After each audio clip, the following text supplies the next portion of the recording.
एक बार परशुराम की माँ रेणुका आश्रम के पास नदी में स्नान करने गई थी। वहां पर उन्होंने राजा चित्ररथ को अप्सराओं के साथ स्नान करते तथा क्रीड़ा करते हुए देखा। राजा चित्ररथ देखने में बहुत ही आकर्षित व सुंदर थे। अन्य अप्सराओं के साथ उनकी क्रीड़ा को देखकर रेणुका का मन भी प्रफुल्लित हो उठा तथा वह देखती रह गई।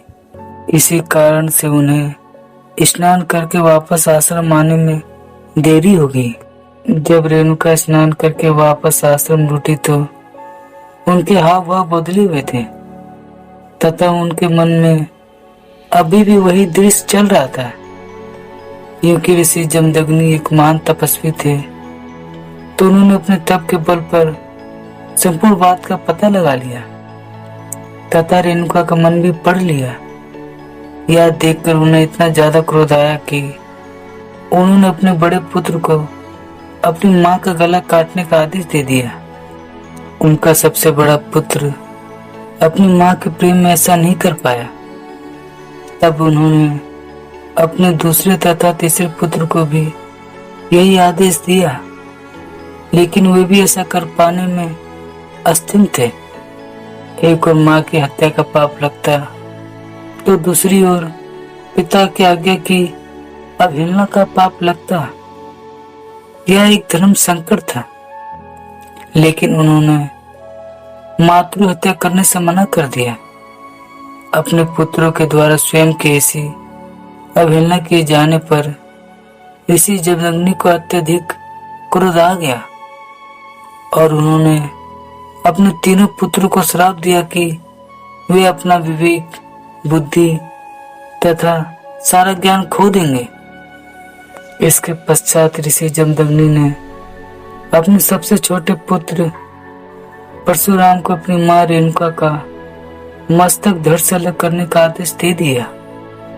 पिता का आदेश मिलते ही परशुराम ने बिना देर किए एक पल में अपनी मां का सिर धड़ से अलग कर दिया। देखते ही उनकी मां निष्प्राण हो गई तथा लहू की धारा फूट पड़ी। यह देखकर परशुराम के पिता जमदग्नि अत्यधिक प्रसन्न हुए तथा परशुराम को स्नेह पूर्वक कोई वरदान मांगने को कहा। परशुराम ने समझदारी से काम लेते हुए अपने पिता से 3 वर मांगे।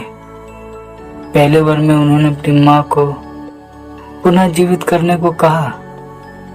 दूसरे वर में उन्होंने मांगा कि उनकी मां को उस चीज की स्मृति ना रहे तथा तीसरे वर में उन्होंने अपने तीनों भाइयों का विवेक व बुद्धि मांग ली। ऋषि जमदग्नि अपने पुत्र परशुराम की समझदारी से बहुत प्रसन्न हुए तथा उन्होंने परशुराम को तीनों वर प्रदान कर दिए।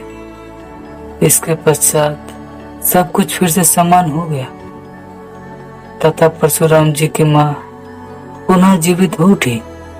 मातृ हत्या के पाप से परशुराम का मुक्ति पाना।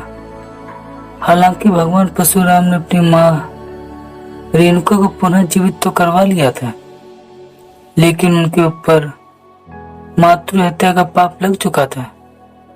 इससे मुक्ति पाने के लिए उन्होंने भगवान शिव की कठिन तपस्या की तथा मातृ हत्या के पाप से मुक्ति पाई। भले ही परशुराम ब्राह्मण परिवार से संबंध रखते हो, पर वे केवल ब्राह्मण समाज के ही आदर्श नहीं हैं, बल्कि पूरे हिंदू समाज के आदर्श माने जाते हैं। सतयुग में जब उन्हें भगवान शिव के दर्शन करने से गणेश जी द्वारा रोका गया तो उन्होंने अपने फरसे से गणेश जी के दंत पर प्रहार कर दिया।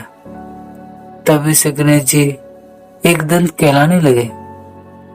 प्रभु श्री राम के काल में भी उनका उल्लेख हमें मिलता है, तो महाभारत काल में भी उन्होंने श्री कृष्ण को सुदर्शन चक्र उपलब्ध कराकर अपना प्रमाण दिया।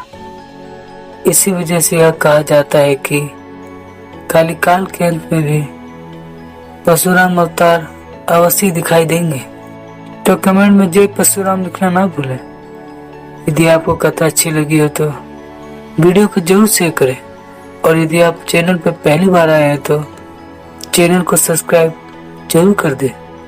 जय श्री राम।